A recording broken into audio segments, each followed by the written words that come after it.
Let's open the book on this. Today in Albany, New York, a shocking development in a school district scandal, plus concert chaos downtown, redlining's lingering shadow in our schools, a 50-year fish advisory on the Hudson, and a small town pressing pause on big batteries.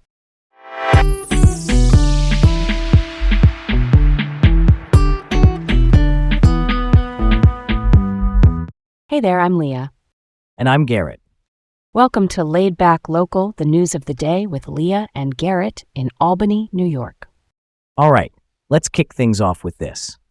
Assistant coach fired after child rape charges in the Amsterdam school district.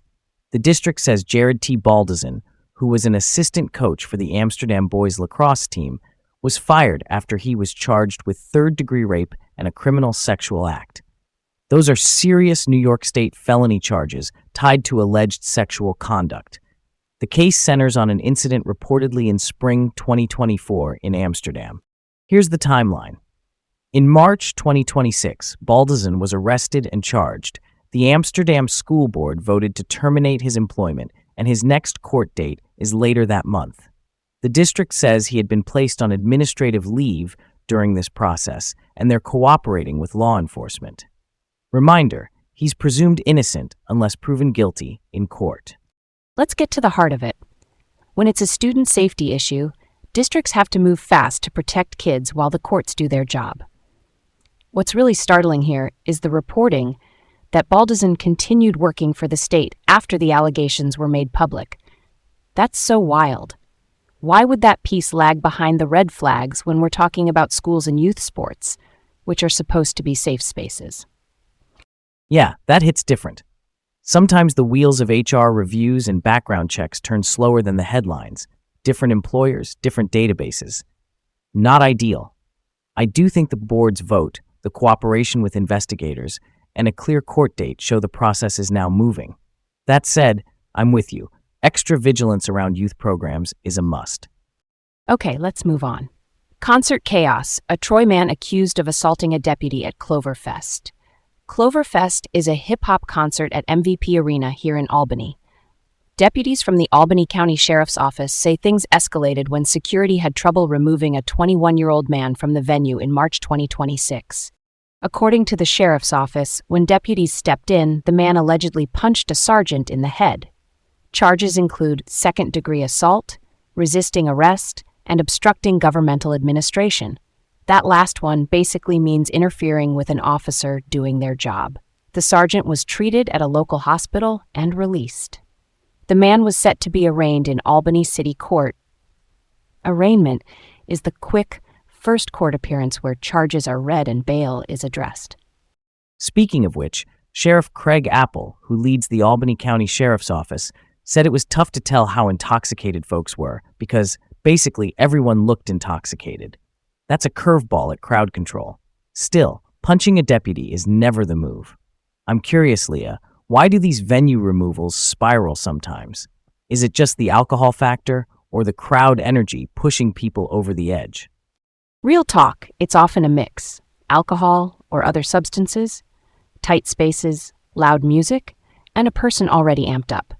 One bad decision stacks onto another. The good news is the sergeant was released from care, and for the rest of us, it's a reminder that security directives are there to keep the peace, not to pick fights. All right, let's roll on. Historic redlining shapes modern school boundaries in Schenectady. A new report says the city's current school attendance zones still mirror 1930s redlining maps. Redlining was a discriminatory mapping practice that starved immigrant and black neighborhoods of loans and investment. Why it matters.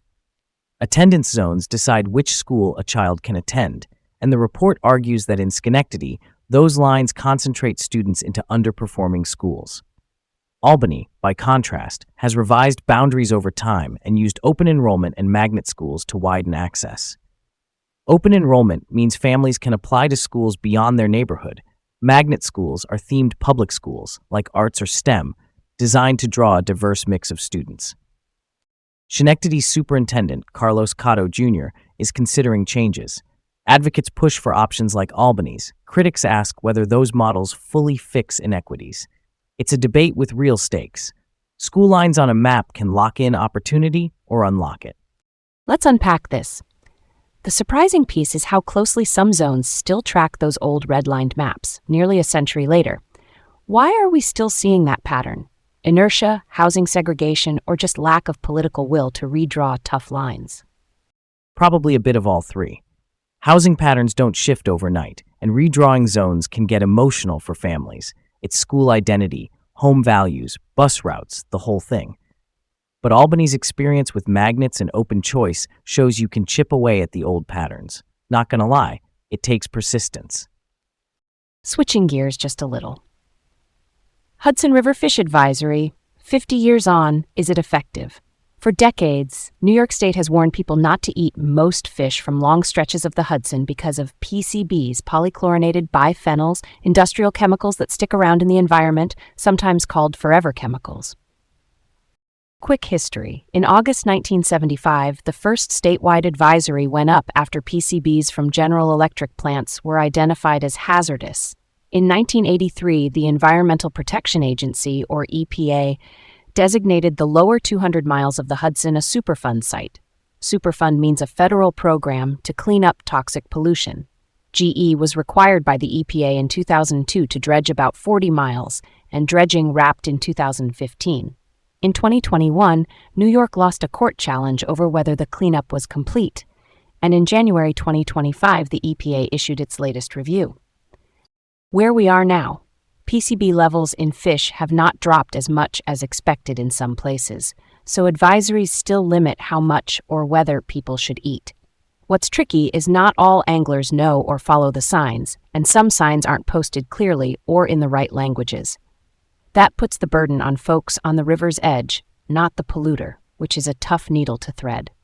Yeah, that checks out with what we see on the banks through Albany and up into the capital region. Families out fishing, sometimes for food, not just catch and release.